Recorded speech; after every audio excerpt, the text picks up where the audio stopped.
Welcome to Chillin' 101. We hope this video helps. You start by confirming the sensor model and its required voltage. That matters because powering with the wrong voltage fries components. Once done, cut power to the circuit and remove any covers so you can access wiring safely. Use a multimeter to verify the supply voltage and identify ground, VCC, and output pins on the module. Make sure to strip 3/5 mm of insulation on wires and label each lead. This small prep saves time and prevents miswiring down the road.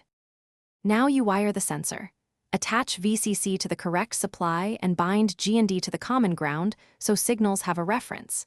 Then route the output line to the microcontroller or relay input, and if the datasheet recommends a pull resistor, add a 10K omega to stabilize idle state. Once wired, test continuity and secure connections with solder or quality connectors. Finally, mount the sensor at the recommended height and angle. Placement influences detection range, so orient it to cover the intended zone and avoid direct sunlight or heaters. Power the assembly and verify the output transitions when you move in front of the sensor. You can watch an LED or read the microcontroller serial monitor to see logic changes.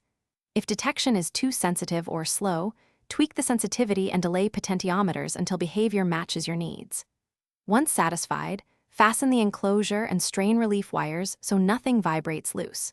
If it fails, recheck wiring and common ground, swap the power source, and measure voltages under load to locate faulty connections. Thanks for watching. Consider subscribing if we helped you.